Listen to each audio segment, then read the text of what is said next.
Hey guys, tonight we wander into a sky thick with mischief, where the gods are restless, the clouds are watching, and somewhere, hidden beneath the golden shimmer of Mount Olympus, a mistake is about to be made. Imagine standing on the edge of a divine balcony, the air tinged with ozone, the scent of crushed herbs and warm stone rising from the mortal world below. Zeus, the king of the gods, lounges like a lion with a secret, already plotting the kind of drama that makes reality TV look like a polite tea party. You're here for the story of how Hera, queen of the gods and professional wife to the universe's most unfaithful husband, transformed a nymph into a cow. Yes, a cow. Not a dragon. Not a monster. Not even a tree. A cow. And tonight, you'll find out exactly why. So, before you get comfortable, take a moment to like the video and subscribe. But only if you genuinely enjoy what I do here. And while you're at it, drop your location and local time in the comments. I always love seeing where and when we're drifting off from. Now, dim the lights. Maybe turn on a fan for that soft background hum. And let's ease into tonight's journey together. You floating above Mount Olympus, where the clouds stretch like spilled milk across a violet sky. Zeus, unsurprisingly, is bored. And when Zeus gets bored, mortals get nervous. He's already had a phase with mortals, nymphs, and anything in between. You'd think Hera, with all her divine intuition, would have him on a tighter leash by now. But here we are. Tonight, his gaze drifts downward to Argos, an ancient city famed for its beauty and temples. There, among the swaying olive groves, is a young woman named Io. She's not just any woman. Io is a priestess of Hera. Yes, that Hera, which makes what's about to happen at least twice as awkward. Io is radiant in the way only mythological mortals ever are. Her robes shimmer like sunlight off rippling water, and when she walks through the temple, even the marble seems to blush. Zeus notices, of course. You roll your eyes. Of course he does. Historians still argue whether Io was seduced, tricked, or simply unlucky. But one fringe theory suggests she was already plagued by dreams of Zeus before she ever saw him in daylight. According to some accounts, Zeus visited her in visions first, whispering sweet nonsense into her sleep. That's not exactly how consent works, but the myths have always been fuzzy on that. Zeus, being Zeus, doesn't go for a coffee and a chat. He descends from Olympus in a thundercloud, because subtlety is not in his divine skill set. He cloaks the earth in a heavy mist, rolling fog over hills and valleys like he's prepping for a haunted house scene. You can barely see 2 feet in front of you as he descends upon Io. You're hovering uncomfortably in this mythological smog, half hoping Hera has her suspicions, and half knowing that when she does, the fallout will be legendary. The thing about gods is, they can't keep secrets. Not from each other, and not for long. Somewhere high above, Hera raises a perfectly arched eyebrow. Something's off. Zeus is too quiet. The kind of quiet that only means he's up to something. Maybe you've experienced this kind of silence in your own life, like when a toddler disappears in the next room, and suddenly, everything's too calm. There's an old olive tree on a hillside outside Argos, its bark gnarled like ancient knuckles. Beneath it, Io tries to clear her thoughts, but the fog coils around her ankles, and her heart pounds like it knows something she doesn't. Zeus appears, tall, bearded, and dramatic, because of course, and the moment is electric. Literally, the air snaps with tension, and not just the romantic kind. By the time the mist clears, everything has changed. You don't get the exact play-by-play, but the myth jumps like a skipping record from longing glances to thunderbolts to divine regret. Hera is on her way, and now you're floating next to Zeus as he fumbles for an excuse. What's more suspicious than a king of God pretending to be out for a weather stroll while glowing with post-mischief energy? He's practically humming with guilt. Some versions say Io was already halfway turned into a cow before Hera arrived, in a desperate, last-ditch attempt by Zeus to cover his tracks. Others insist Hera saw the girl with her own 2 eyes and demanded she be transformed on the spot, smiling sweetly as she asked Zeus to gift her the beautiful heifer. Either way, what happens next is a moving tragedy. And yes, brace yourself for cow jokes. There will be more. In the end, you hover above a world where gods break hearts for sport, priestesses get turned into livestock, and ancient cities bear witness to the strange punishments that come when you attract the wrong kind of attention. And Zeus, he just disappears back into the sky, muttering something about handling it. Spoiler, he does not, as the clouds retreat, and Io, the brand new cow, blinks up at the heavens with wide, uncomprehending eyes. Hera stands tall beside her. Calm, composed, devastating. She knows exactly what happened. And she's not done.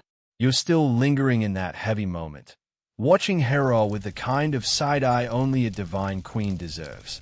She's calm, too calm. You ever see someone so composed, so devastatingly still, that you know they're planning something terrible behind their smile? That's Hera right now.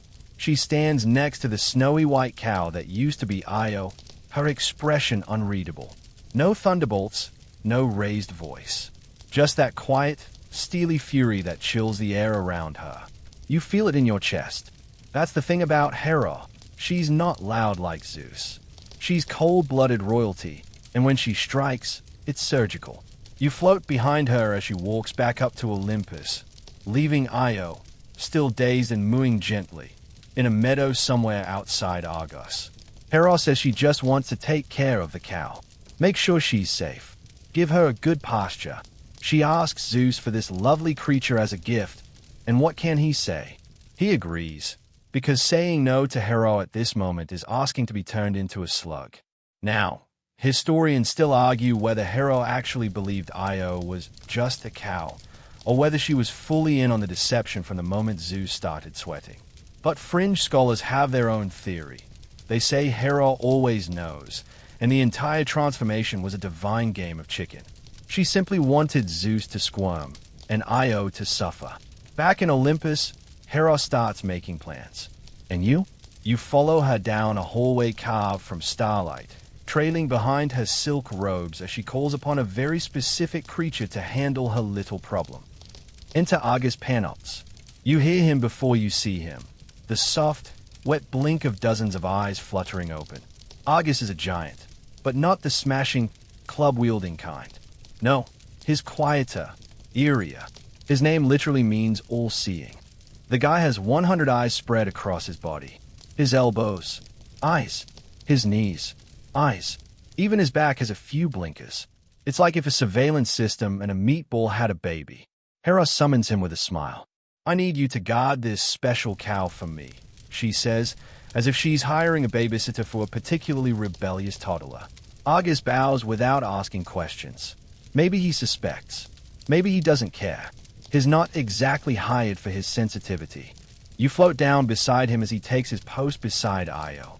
She grazes nervously in a meadow, the wind brushing through her white coat. Every time she takes a step, 50 eyes swivel to follow her. When she tries to run, 10 feet of muscle and eyeballs block her path. You'd think turning into a cow would be the worst part of her week. But no, now she's got a walking panic attack keeping tabs on her 24/7. Now, here's a quirky detail. Argus wasn't just a guard dog with vision problems. Some stories say he was also a bit of a philosopher, prone to long musings and soft flute playing. Others suggest he was bored out of his 100 skulls, spending hours trying to invent new ways to blink. Meanwhile, Io suffers in silence. She can't speak, only moo. And no one's listening anyway. People in the surrounding hills see the glowing white cow and whisper that it's blessed, divine, maybe even sacred. One shepherd even tries to leave flowers for her. She tramples them in frustration. It's hard being holy when you've got hooves and a heartbreak. You follow Hera back to Olympus again, where she's draped across her throne, not quite smiling. This isn't over, not by a long shot. She's pleased, sure, but not satisfied. Hera rarely is. You glance around the divine palace, everything glittering, everything serene, and feel the tension buzzing beneath the marble. Io's transformation wasn't just about punishing Zeus. It was about asserting control, about reminding everyone that Hera may not throw tantrums, but she never forgets. Now, here's your mainstream history tidbit of the night. In actual ancient Greek worship, Hera was often seen as a protector of marriage and women, but also feared for her vengeful nature. She wasn't just a scorned wife. She was a goddess who embodied loyalty and retribution. A very old inscription from the island of Samos even called her Hera the Far-Seeing. Sound familiar? So now you drift, slowly, across a landscape of flickering torches and whispering trees. Io, still in cow form, presses her face against the stream, watching her reflection ripple. You feel her despair. The girl who once served the gods now watches the stars from behind the bars of her own transformed body. And Argus, still watching, still blinking, always blinking. This story isn't about justice. It's about power. Hera's, Zeus's, and the quiet kind that creeps into myths and settles there like fog. You drift lower now, brushing the tops of cypress trees swaying in the wind. Somewhere below, a temple bell chimes dully, the kind of hollow, slow sound that makes time feel thick. That's Argos again, still the city at the center of this tangled mess. And you're circling the temple of Hera, the same temple where Io used to walk every morning, barefoot and reverent, lighting incense and murmuring prayers to the very goddess who now watches her suffer. Funny, right? You can almost imagine Hera's smirk. Back when she was human, when she had fingers and not hooves, Io was a model priestess. Devoted, graceful, a quiet figure moving like morning mist between marble columns. She wasn't born into this role, either. Historians still argue whether Io was chosen by the gods or simply by local custom. But one fringe theory says she came from a line of seers, women rumored to receive dreams from Olympus. The kind of dreams that might whisper things you don't want to hear. And yet, Io listened. She fasted during moon cycles, offered fresh figs and honey, even avoided looking directly at men who passed too close to the temple's outer wall. That's how serious she was. Until Zeus came along like a thundercloud in a sunlit sky. You trail her now, remembering what it was like before her world tilted. She used to greet the sunrise by touching the temple's threshold with both palms, whispering thanks to Hera. You wonder what she whispered the last time she did that. Did she know? Did she feel the weight of her fate curling around her like the first wind of a storm? Io never asked for this. She never asked for Zeus's attention. Never asked to be a myth or a warning. And yet, here she is, 4 legs, wide eyes, and all. You float alongside her as she walks slowly through the meadow under Argus' ever-watchful gaze. She looks toward the horizon like she's waiting for someone, anyone, to rescue her. Spoiler alert, Zeus is working on it, but the guy's got commitment issues. Meanwhile, local shepherds have started to take notice of the mysterious white cow. They whisper that she weeps at night, low sobs that drift over the hills like fog. Some say she stays too long into the distance, like she's remembering something. One young herdsman even claims the cow spelled his name in the dirt with her hoof. No one believes him, of course. You drift through one of those long afternoons now, the kind that feels like it's been dipped in honey. Io grazes quietly, one ear twitching at the buzz of a fly. Argus stands like a statue nearby, but you know he's watching.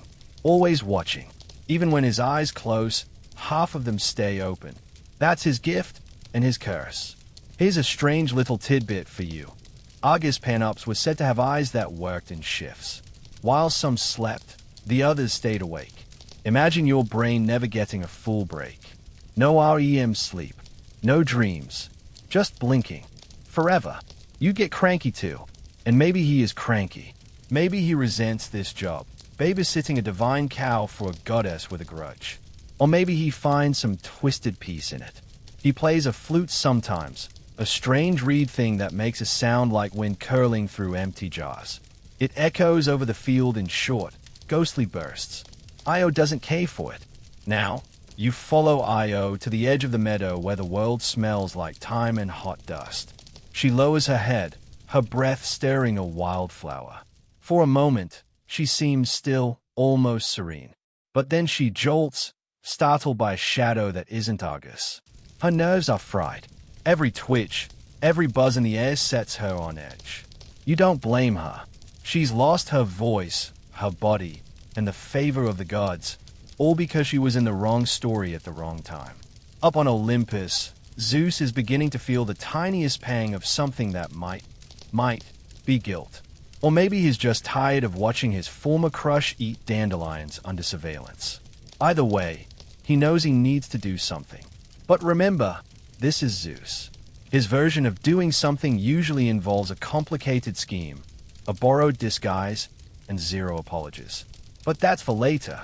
Right now, you stay with Io as night falls again.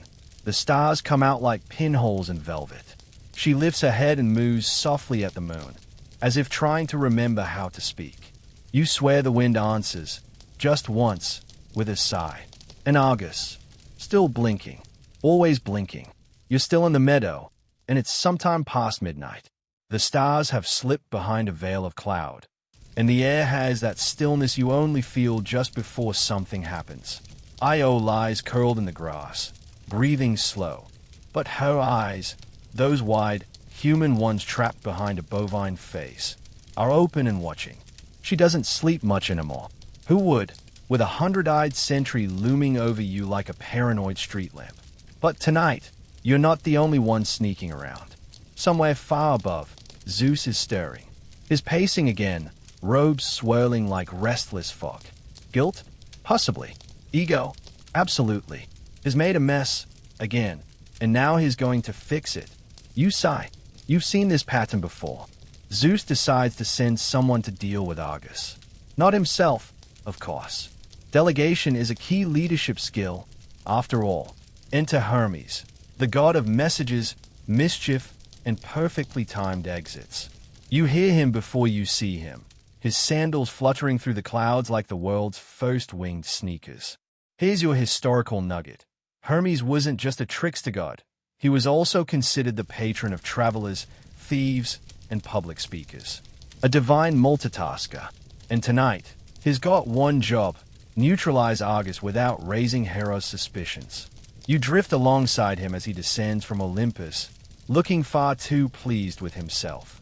He's carrying a flute, a sprig of herbs, and a story so long and dull it could put a toddler into a coma. Yes, really, that's the plan. Argus is alert, as always, but Hermes is smooth. He approaches with casual charm, introduces himself as a wandering storyteller, and offers to share a tale to pass the long, boring hours of guarding a divine cow. Argus doesn't blink. Or maybe he does. You've lost count. But after a long silence, he nods once. It begins. Hermes starts talking, and talking, and talking. His voice is soft and rhythmic, like water dripping from a mossy stone. He tells a story about, well, honestly, you can't tell. It's part dream, part myth, part rambling nonsense involving goats, the moon, and something about a turtle that learned to play chess. You zone out somewhere around the third digression. Fringe scholars argue whether Hermes truly used magic to lull Argus to sleep, or if it was just that his story was so endlessly tedious it acted like a spell. Either way, it's working.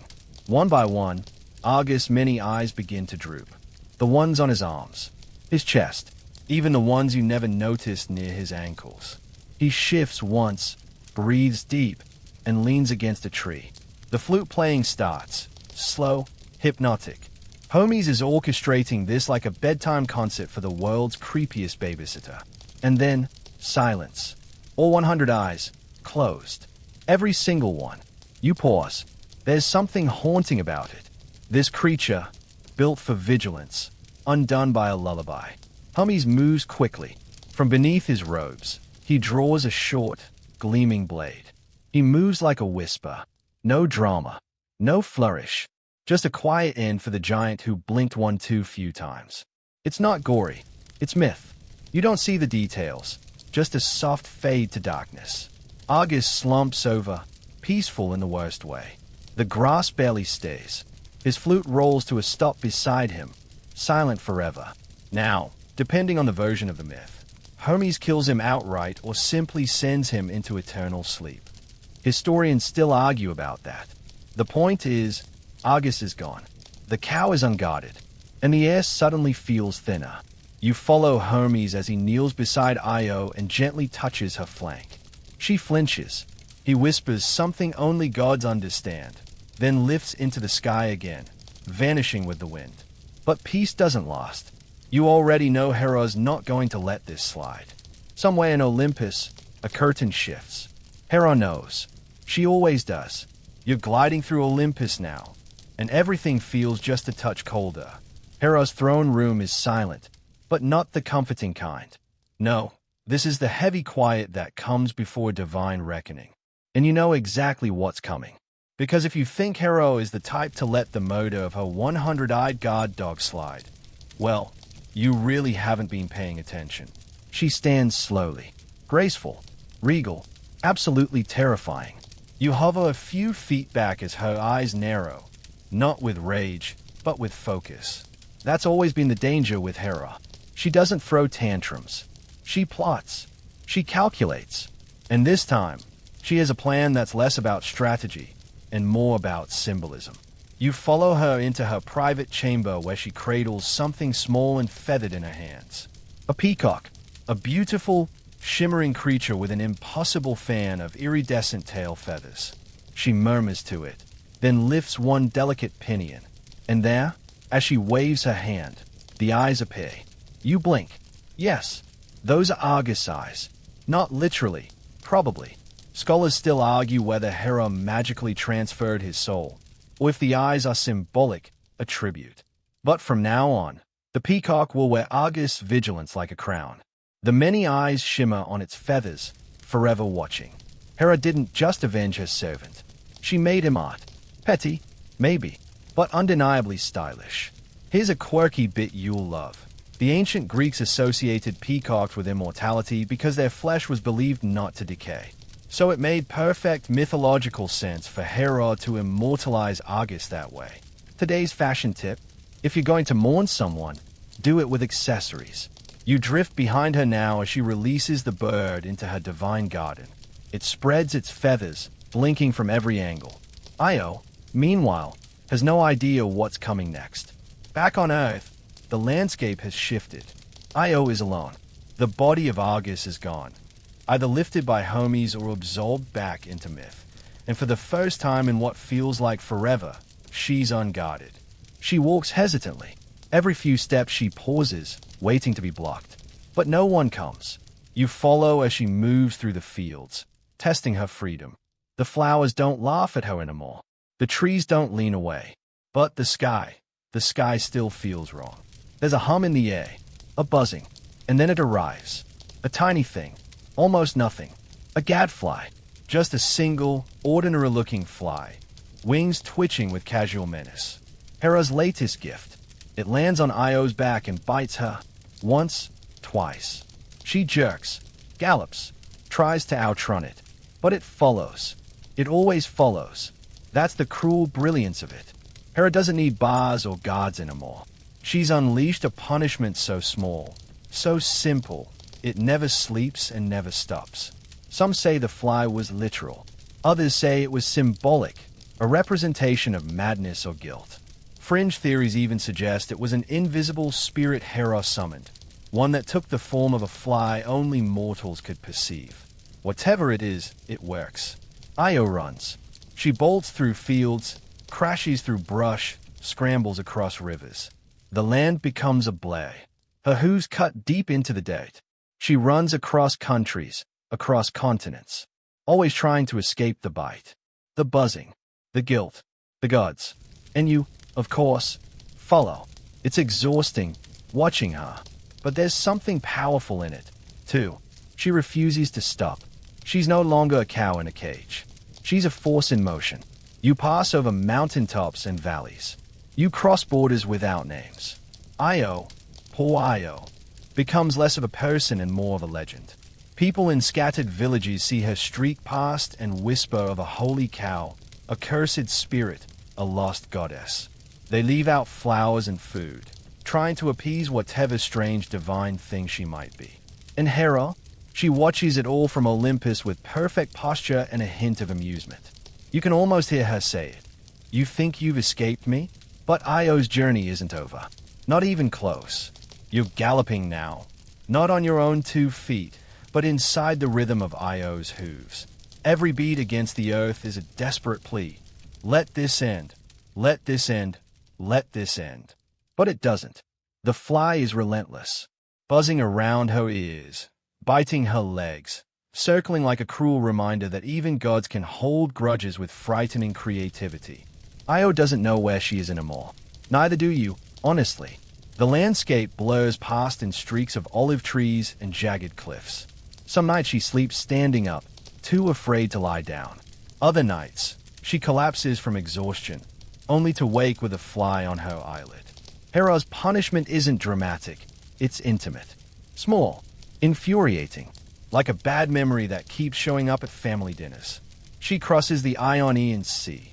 Yes, that Ionian Sea. It's named after her, supposedly, though she doesn't get a commemorative plaque or anything. Some say she swam it herself, driven mad enough to plunge into the waves and paddle across like a divine cow-shaped lifeboat. Others claim Zeus created a bridge of clouds for her. Either way, she makes it. Here's your historical footnote. The Ionian Sea, nestled between Greece and Italy, was central to trade routes and ancient colonization. Its name possibly predated Io's myth, but by the time the stories caught on, people couldn't help but connect it to her wild journey. The Greeks loved naming things after trauma, apparently. Once across, she flees through Illyria, modern-day Balkans, stomping through forests that whisper old magic and cold winds. You pass towering pine trees and trickling brooks as Io navigates a terrain more rugged than the last. No temples to hide in, no priests to pray for her, just wilderness and teeth. She's not alone out here. Wolves follow from a distance, curious. Bears sniff her scent but think better of it. Even monsters, mythical and otherwise, give her space. It's like they sense the divine weirdness around her. Or maybe they just don't want to tangle with a creature clearly cursed by someone powerful. Io eventually stumbles into Thrace. It's windy, gray, the kind of place that feels like it never quite thawed from winter. You hover low, close to her breath. It steams into the air like a foghorn. Her body is thin now, bones sharp under her coat. Her eyes are still human, still wide, still begging for something. Release, forgiveness, understanding. Maybe all three. Now, here's a strange little tidbit. In some retellings, Io briefly regains her voice during this part of the journey. Just for a day, she stays up at the heavens and cries out Zeus's name. Not in love, but in fury. She shouts at the sky, begging for him to end this. He doesn't answer. Classic. Fringe scholars interpret this temporary voice moment as a metaphor for fleeting power. How women in mythology are sometimes granted a spark of agency, only to have it stripped away again. Others think it's just dramatic effect. Either way, it makes you ache a little. Eventually, the landscape changes again. The soil turns dry and yellow. The wind softens. You smell something new on the air. Papyrus, river mud, heat. Io is stumbling into Egypt now. She doesn't know it, but she's crossed from myth into history. The Nile stretches out before her like a sleeping god, calm and steady. She collapses beside it. Not gracefully, not dramatically, just collapses. She's done. Her sides heave, her eyes flutter. The fly still circles, but more slowly now, as if it too is growing tired. And finally, Zeus appears. He's different now, less smug, a little ashamed. You hover behind him as he approaches, barefoot in the silt. For once, he doesn't flash lightning or flex his biceps. He kneels beside her, puts a hand on her back, and says nothing.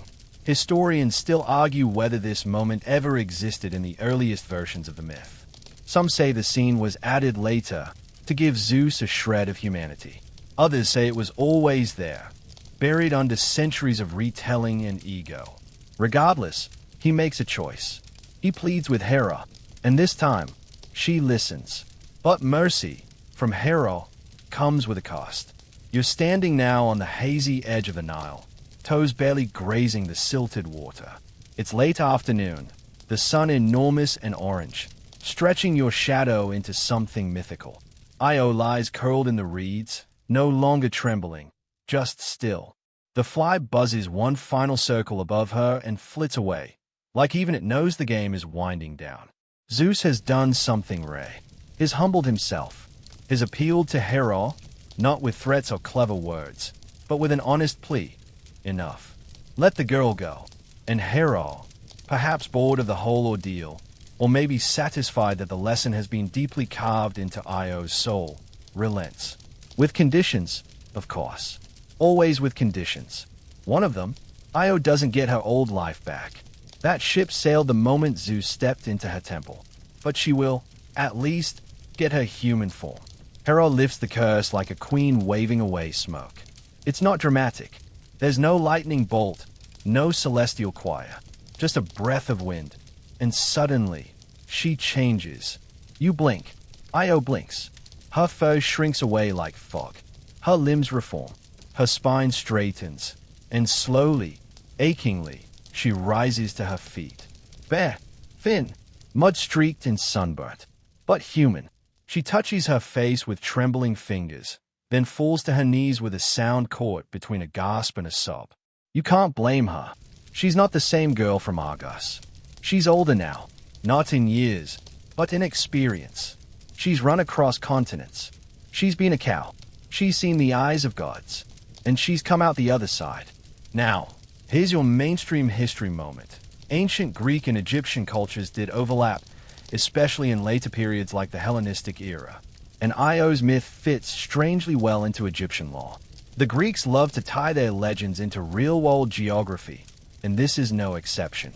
The Nile becomes the backdrop for divine redemption, a soft landing after a world-shattering fall. There's even a theory, fringe but fun, that the Egyptians themselves wove Io's story into their own, connecting her to their goddess Isis. Both are women who endured suffering, who crossed landscapes, who were worshipped in the form of cows. Coincidence? Maybe. Or maybe this was just history and mythology cozying up for a long nap together. Io, now fully human, walks slowly to the river. Her reflection meets her there, older, wearier, but recognizably herself. She cups water in her hands and drinks. It's the first peaceful moment she's had in what feels like centuries. And then, because myths never stop with happy endings, she discovers she's pregnant. Yep, because this is Zeus we're talking about. Io's child will be named Epiphus, meaning touched or born from the touch. Some versions claim Zeus laid hands on her just once, and that was enough. Others imply divine conception happened mid-transformation. The myths, as always, skip the details. She doesn't cry, doesn't panic. She just accepts it. What else is there to do? You get the sense she's beyond shock now, beyond protest. She's seen gods change their faces. She's heard Hermes snore entire giants to death. She's been a literal cow. A baby? That's just Tuesday. She rests in a quiet grove by the water, her arms around her knees, the Nile whispering lullabies in its lazy current. The reeds sway gently. A frog croaks. Somewhere, a bird lands on a branch and forgets it has wings. You sit beside her, quietly, and for now, nothing chases her. The air in Egypt is heavier now, not with heat, but with history. Everything around you feels older than time, like it's been waiting for centuries just for Io to arrive. And in a way, maybe it has. Myths have a strange sense of timing. You're sitting near her as she leans back against a date palm, hand resting on her stomach. It's quiet, the kind of quiet that feels earned. Her child is growing, and so is her legend. Epiphus, the boy inside her, is destined for greatness, or so the gods whisper. Zeus, of course, is thrilled. In his mind, this proves something. See, everything worked out, he probably thinks. Classic Zeus logic. Destroy a girl's life, turn her into livestock, chase her across continents, and boom, happy family. Hera, however, isn't celebrating. She didn't forget. She never forgets. Though she may have allowed Io to return to human form, her eyes, like Argus, remain always open. Scholars still argue whether Hera tried to meddle with Io's child later, or whether she simply waited for fate to tangle things naturally. One obscure version of the myth says Hera cursed Epiphus with a life of exile. Another insists he was protected because Io had suffered enough. But no two scrolls agree on the details. Here's the quirky tidbit for this leg of the journey. Some ancient Egyptian priests embraced the story of Epiphus and identified him with Apis, the sacred bull worshipped in Memphis. The Greeks, seeing the cow-themed origin, probably couldn't resist linking Io's divine cow-child to a literal bull god. Can't blame them. It's poetic, if slightly awkward. Io stays in Egypt, blending into the cultural mythology like water into wine. She becomes a semi-divine figure, a bridge between two worlds. Some say she married an Egyptian king and ruled alongside him. Others claim she founded cities, taught rituals, and ensured that her son would one day wear a crown. And you're hovering just behind her, watching as she begins to walk again. Not to flee, but to lead. The people around her don't know her story. Not fully. To them, she's a woman of strange beauty, touched by divinity. Her eyes sometimes glaze over when she stays at the moon. Her hands tremble when flies buzz too close. But she speaks calmly, moves slowly, and always seems to know what's about to happen. She becomes known not as Io the victim, but Io the wise, a priestess of memory, a woman who had suffered, wandered, and endured, and now walks among mortals as something more than human. Now for your mainstream historical touchpoint. Ancient Egyptian mythology was remarkably flexible. Gods and demigods would often be imported, renamed, or woven into their own traditions. Greek deities sometimes fused with Egyptian ones during the Greco-Egyptian period, especially under Ptolemaic rule. This fusion of Io into Isis. Not impossible, maybe even inevitable.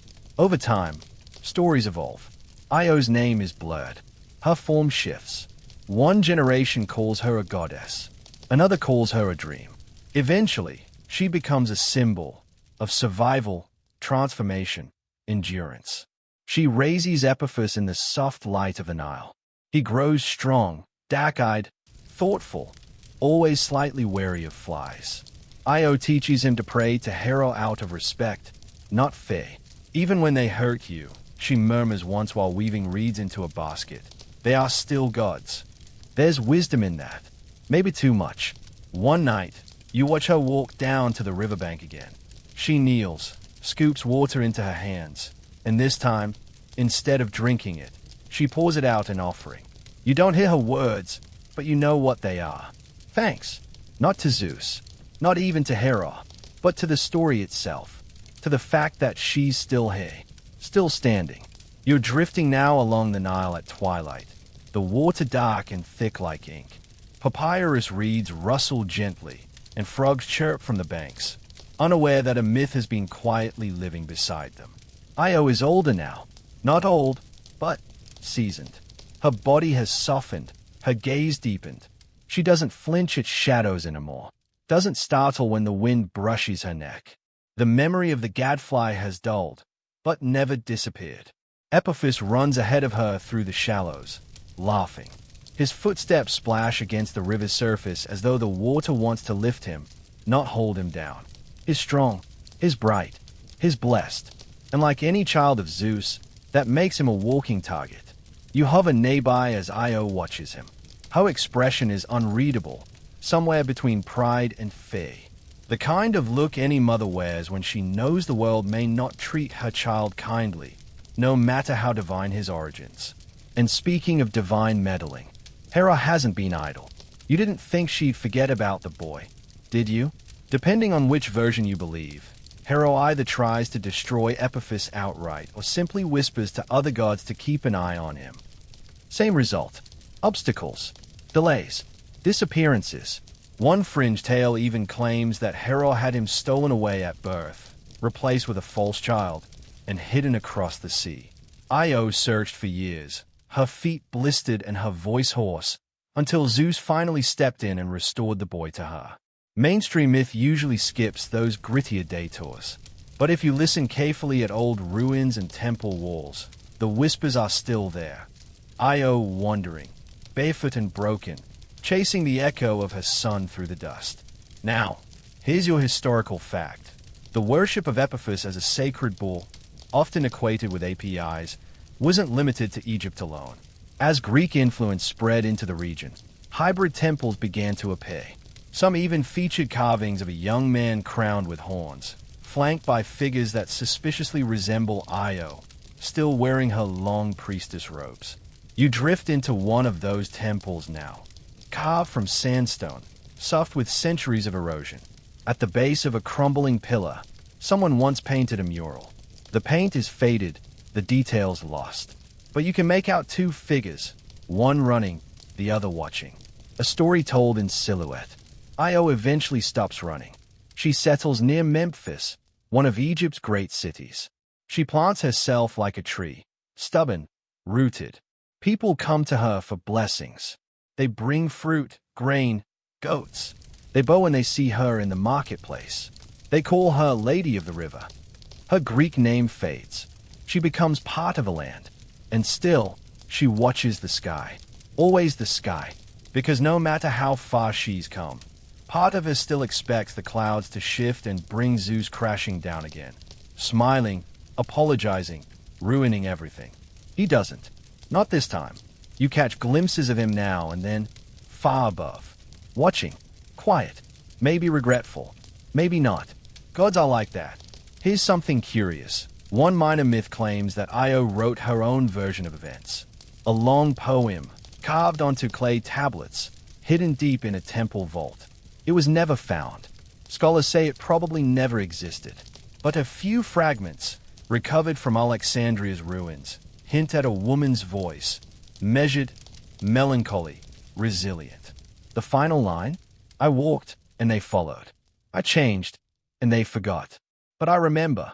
You drift again into the dusk, where Epiphus lies curled beside his mother. He's older now, almost a man. He dreams of kingdoms, of founding cities, of ruling lands his mother once ran from. And Io watches him sleep, the firelight dancing on her face. Her story is not over. But the worst part, the part with the fly, the fear, the endless running, that chapter has closed. You settle beside her as she exhales, long and slow. And for the first time in what feels like forever, there is peace. The night is deep now, velvet thick and laced with the scent of river lilies. You linger beside a flickering torch outside Io's small home. Mud brick walls, low roof, open to the sky. She sleeps lightly inside, one hand on her son's shoulder. You hear the rustle of reeds and the soft lapping of the Nile as the stars overhead swell like ancient ink blots. But you're not here to sleep. You're here to watch the transition. Because even as Io's life settles into quiet legend, her son is preparing to step into the next chapter of myth. Epiphus is growing restless. The dreams have started, those subtle nudges all divine children seem to receive. Dreams of far-off lands, of shining crowns, of names no one has spoken yet. You float alongside him as he walks the riverbank in the early light. He doesn't speak much these days. His listening, always listening, to the wind, to the sand, to the things not said. Some say he sees omens in the birds that skim the water. Others say he's been touched by prophecy. And one morning, Io gives him her blessing. No speech, just a hand on his back and a nod toward the horizon. He leaves. Now here's your historical fact for the night. Epiphus was believed to be the founder of Memphis, one of ancient Egypt's most important cities. Whether myth or propaganda, the connection between his name and the city's origins was embraced by both Greek and Egyptian historians. They loved a good founding story, especially when divine parentage was involved. But not everyone welcomed him. Some claimed he was too foreign, too strange, a boy touched by the gods and by madness. Others saw him as a symbol, a bridge between empires. You follow him through marketplaces and shrines as he carves out space for himself in a land that both reveres and questions him. And Io stays behind. You return to her one late afternoon, finding her at the edge of the water with a basket of grain. She scatters it gently. The birds come. She watches, serene. She's no longer running, no longer afraid. She's a story passed from mouth to mouth, one that grows softer, sadder, but stronger with time. Quirky side note, there are a few old folk tales, largely oral traditions from scattered villages that suggest Io never died at all, that she simply transformed again, not into a cow this time, but into a river spirit, a guardian of the Nile. They say if you stand at the water's edge at dawn and whisper your troubles, she might listen, might answer, but only if your sorrow is real. Historians still argue whether those tales are reimaginings of her myth or the fossilized memory of actual rituals dedicated to her. Either way, she becomes more than mortal, more than a victim. She becomes a symbol of resilience, a rare thing in a world of vengeful gods and doomed lovers. One day, a statue is erected in her honor. It's modest, no gold, no gems, just smooth stone, carved to show a woman standing barefoot, arms open, gaze lifted. The inscription is simple: she endured. You smile at that. It fits. And as time passes, the names begin to blur. Io becomes Isis. Isis becomes Io. In some temples, the two are inseparable. People light candles, offer milk, leave tokens at her feet. A necklace, a small carving of a cow, a poem etched into a leaf. She lives on not just as a myth, but as a comfort. Because sometimes the world is unfair. Sometimes gods make mistakes. But sometimes people survive anyway. They find rivers. They build homes. They raise sons who found cities. And somehow, they keep going. You sit beside her in the dark one last time. She doesn't speak. She doesn't need to. The fly is gone. The chase is over. And the Nile keeps flowing. The years pass like soft ripples across the Nile, and you float with them. Quiet now, like a memory half remembered. Io doesn't run anymore. She walks slowly, deliberately, her feet pressed into the earth like she's stitching herself into it. The once frenzied, hunted girl has become a living landmark. People come from far-off lands just to glimpse her. Not because she's famous, though her name is known in whispers, but because she feels important. Something in the way she watches the sky. Something in her silence. She has that aura people instinctively respect. Like a priestess, or a survivor. And then, word comes. Her son, Epiphus, has built a city. He names it Memphis, not in honor of her directly, but the implication is there. A clean, strong name. A city set beside the Nile's curve, like a necklace resting on a collarbone. The myths say the gods favored it, that it bloomed under divine guidance. But you and Io both know. It bloomed because of pain, and because of stubborn, relentless hope. Mainstream history backs this part. Memphis did become a powerful capital. At its peak, it was one of the largest cities in the world, a hub of trade, culture, and faith. And while there's no definitive archaeological proof that Epiphus founded it, the Greeks certainly believed it. They told the story again and again until myth and mortar blended. Io hears of the city, and her face tightens. You sit with her under a date tree as she processes it, not with tears, but with a long exhale. She doesn't visit. She doesn't need to. Her son has done what she could not. He's stayed still. He's built something. But Hera is not quite done. Remember that vengeance has layers. Hera, in some versions, waits until Epiphus is older, well into his reign, before striking again. Some myths say she has him killed.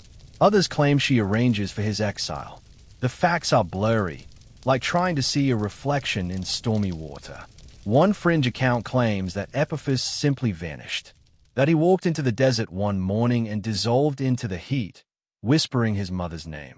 Another insists that Hera turned him into a bull, completing the family circle of divine irony. Historians still argue whether this was a metaphor for ritual sacrifice or just a weird flourish added later by dramatists. Whatever the truth, Io hears of it. She stands very still. And this time, she does cry. You hover nearby, unsure what to do. She doesn't scream, doesn't curse the sky. She just sits down, lets the tears roll quietly, and presses her hands to the earth like she's trying to steady herself on a spinning world. You want to believe Zeus does something, that he tries to help, but the myths don't say. Maybe he's ashamed, maybe he's distracted, maybe he just doesn't know how to fix things anymore. So Hera wins again, but not in the way she thinks. Because Io doesn't fall apart. She rises the next day. She gathers fruit. She tends her garden. She offers prayers not to Hera, not to Zeus, but to the river, to time, to silence. And in doing so, she becomes something even the gods can't touch. You see in the way people look at her now. They bow not out of fear, but respect. They call her the mother of Tays, the woman who walked, the one who changed. Not because of power, not because of miracles, but because she survived and stayed kind. That's rarer than divinity. Io walks one last time to the banks of the Nile, the same place she collapsed all those years ago, broken and cursed. She kneels, scoops up water, and this time she drinks it not in desperation, but in peace. The fly never came back. The sun is just beginning to rise now, casting gold onto the Nile's surface like someone spilled molten honey across the water. You drift beside Io as she steps into the light, slow and graceful, with a kind of ease that only comes after enduring everything and still waking up the next day. She's older. Her hair, long, dark, streaked now with silver, falls down her back like riverweed. But there's strength in her steps, in her stillness. She no longer avoids her reflection. She no longer flinches when shadows move. This is a woman who has met gods, lived as an animal, birthed as sun touched by divinity, and outlasted a curse that spanned half the world. The locals treat her like a legend. Some still call her Io. Others believe she is Isis in disguise, a living goddess among mortals. You watch as a young girl runs up to her one morning, cupping a wounded bird. Io kneels, whispers something soft, and the bird flutters away. Maybe it's healed. Maybe it just needed kindness.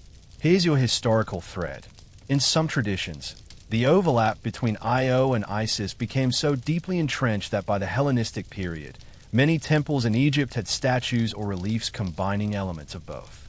Io's chaos symbolism and suffering merged easily with Isis's nurturing role. Fringe scholars even argue that Isis as we know her today is partially a rebranded, Egyptianized version of Io's legacy. And maybe that's the point. Maybe survival isn't just about enduring. It's about being remembered, even if your name changes. Io's legacy begins to spread beyond Egypt. Merchants and travelers pass her story along the trade routes, across the Mediterranean, into the Levant, even back to Greece. But the story's shape changes. Some say she was never a cow at all. Others claim she was born in Egypt and simply became a Greek myth through cultural osmosis. Historians still argue whether Io was retrofitted into Egyptian lore or whether she truly belonged to both worlds from the beginning. But to the people who meet her, it doesn't matter. She's a quiet miracle wrapped in soft robes and sunburned skin. A reminder that pain doesn't erase a person. It reveals them. You see it when she walks the fields outside the city. Women follow her, asking questions, seeking wisdom. Io never preaches. She never claims to have answers. But she listens. And sometimes, that's enough. That, more than anything, is what her years of wandering taught her. Sometimes, what you need most isn't a god to intervene. It's someone who says, I've been there too. Now for your quirky tidbit. A Roman-era poet once wrote that if you dream of a woman with horns made of light, you're being visited by Io's spirit. The poem was obscure, only a few lines long, and found carved into a cave wall in southern Italy. But it adds to the myth's soft afterglow, like a candle burning in the next room over.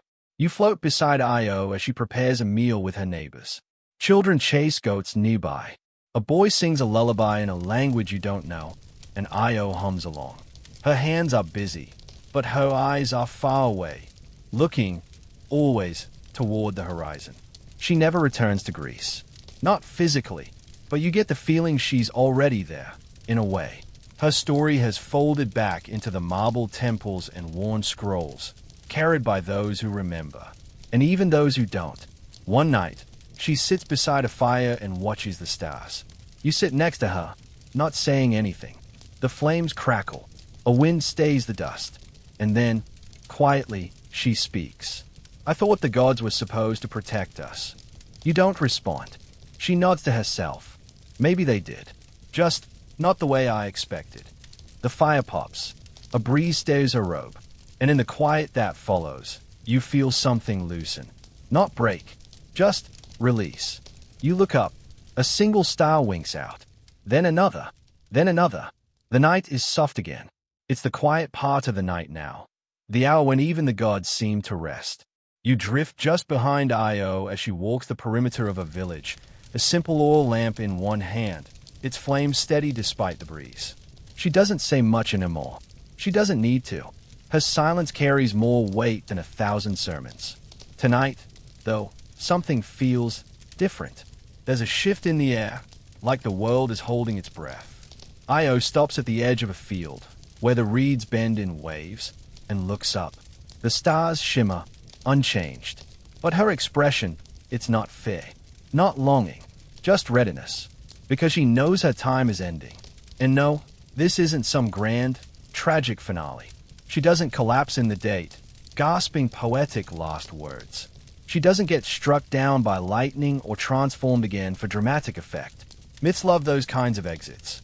Io chooses something quieter. She begins walking, just walking, toward the water. Now here's your mainstream history moment. The Greeks and Egyptians both held rivers as thresholds, crossings, symbols of birth and rebirth. The Nile especially was seen not just as a source of life, but as a spiritual pathway. So it makes sense, really, that she would return to it. She steps into the water, just a few feet, enough to feel it swirl around her ankles, soft and cool, and she breathes. That's all. A long, deep breath that seems to stretch back across every step she's taken. From the temple in Argos, to the fields under Argosies, to the mountains, the seas, the exile, the blessing, the curse. Every hoofprint, every wound, she exhales, and when she does, the water stays, not from wind, but from memory. Here's a curious, fringe belief. In some local Egyptian cults, Io was said to have become the river, that her spirit fused with the Nile itself. Not metaphorically, literally, that every drop of water carried her, and when the river flooded each year to bless the crops, it was her doing. A yearly act of mercy from a woman who once begged the gods for rest. You don't know if it's true, but it feels right, because as Io turns back toward the shore, something is different. She's lighter, not just in mood, but in form. Her shadow flickers strangely. Her footprints fade faster. The villagers say she lived for decades more, that she aged slowly, with grace, that her eyes stayed sharp until the end. But you saw it just now. That shimmer, that moment when she blurred like candle smoke. She's slipping between the seams of the world. Back at her home, the fire still burns. Her neighbors still laugh. A child stays in their sleep. Nothing grand or cosmic happens, because true endings are rarely loud. A few generations from now, people will argue whether she ever existed. Some will say she was a goddess. Others, a metaphor. Some will reduce her to a footnote in Zeus's long list of regrets. But you'll know better. You were here. You saw her walk, run, fall, rise. You saw her change. And that, more than anything, is what she leaves behind. Not just a tale of curses and cows and divine drama, but a story of motion, of endurance, of someone who kept going when she had every reason not to. As the stars swirl above, and the Nile carries whispers downstream, Io steps once more into the water, just far enough that her reflection no longer touches the surface. And you follow her, not to chase, not to guide, just to witness. Because sometimes the most important stories are the ones that end quietly.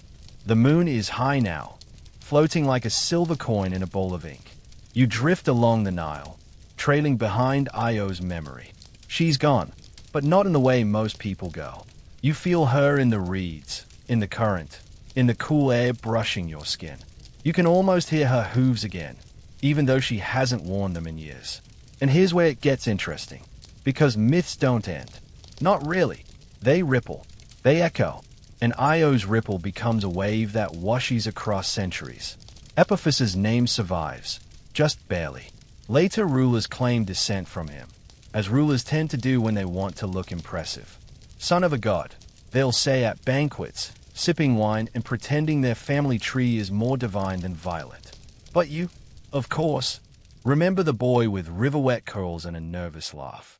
The one who built a city because his mother believed in him. You pass through Memphis again. It's grown, walls taller, streets louder. But in one quiet courtyard near the temple of Ptah, there's a small statue, worn with time, barely legible. It shows a woman, one arm raised, the other holding something indiscernible. Maybe a flower, maybe a shepherd's crook. It's unlabeled, but you know who it is. Io, the woman who walked. Now here's your mainstream historical moment. Ancient cities often adopted myths to give themselves prestige, especially when merging with dominant empires. Memphis, situated at the heart of Greek-Egyptian interaction, was fertile ground for this blending. Io's myth, bridging Argos and Egypt, was too perfect to ignore.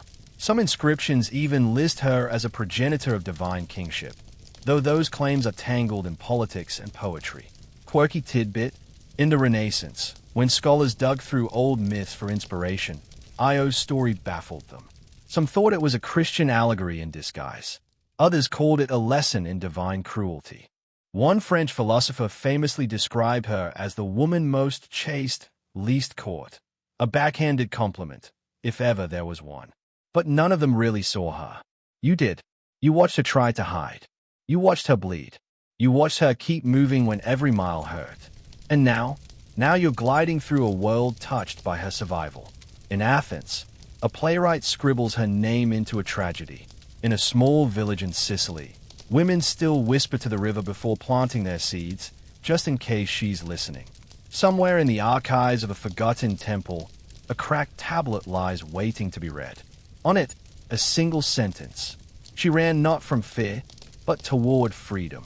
Historians still argue whether that line refers to Io. The tablet isn't signed, and the region isn't known for worshipping her. But again, you know better, because Io never needed a temple. She became one. In the minds of those who heard her story, she carved out space for grief, for endurance, for messy transformation. She proved that being hunted doesn't mean you're weak, and being divine doesn't make you good. And most importantly, she reminded the world that even after unspeakable pain, you can become something more than what hurt you. You drift now over the Nile one last time. Below, reeds part gently. The moon reflects off the water, but the image shimmers strangely. Not a cow, not a girl, just motion, stillness, memory, the soft echo of hooves in the night. The air is hushed now, like the whole world is wrapped in gauze. You're floating just above the Nile, but time feels slow, thick, syrupy, dreamlike. The final ripples of Io's journey settle beneath you, barely disturbing the reeds. She's not here anymore, not in body, not even in voice. But she's also everywhere, in the way stories linger long after footsteps fade. You follow the wind upriver, where new myths are taking shape. The old temples crumble, and fresh ones rise. But even in this changing world, her name hasn't vanished. It's hidden, tucked inside lullabies, carved into border stones, woven into the markings on pottery that no one can quite translate. A young priestess near Memphis lights a candle each morning and whispers, for her. She doesn't know who her is. Maybe she thinks it's Isis. Maybe someone told her the name was Io. Maybe she just feels there was once a woman who endured, and that's enough. Here's your final historical touch point. The myth of Io was one of the earliest written Greek myths, referenced in fragments as far back as Hesiod. It outlived kingdoms. It traveled continents. And, like the best myths, it changed shape to suit the hearts of whoever needed it next. Scholars argue whether it began as a real tale of exile, a political metaphor, or simply a story to explain the stars. But none of them agree on why it still moves us. You do, because you've walked beside her. You saw her confusion in Argos, her fear under Argus' eyes, her desperation in the sea, her strength on the banks of the Nile, and her quiet defiance when she chose not to hate the gods who broke her. A quirky final note: some modern-day stargazers still look to the constellation of Io, though it's more famously the name of one of Jupiter's moons now. Astronomers named it for the girl-turned-legend. It's volcanic, chaotic, full of fire, which somehow feels right, because maybe that's what Io really was. In the end, fire hidden under fur. A quiet blaze.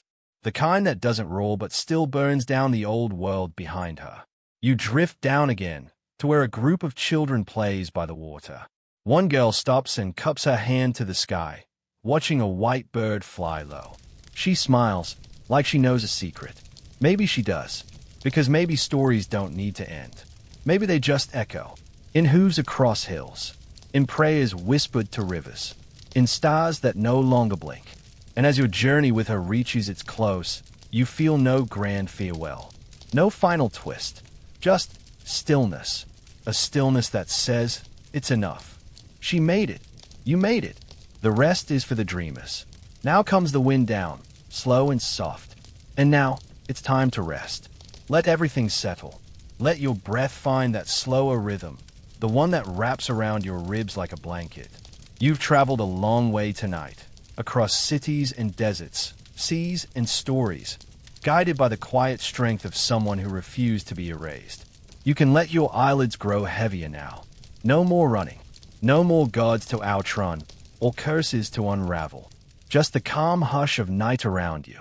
Just the whisper of a river that has seen it all, held it all, and carried every tear away like a lullaby. In the darkness behind your eyes, you might still see her, walking softly beneath moonlight, one hand brushing the tall grass, her gaze finally unburdened. She doesn't need to speak. You already know what she would say. That surviving is sacred. That moving forward, even when it hurts, is its own kind of magic.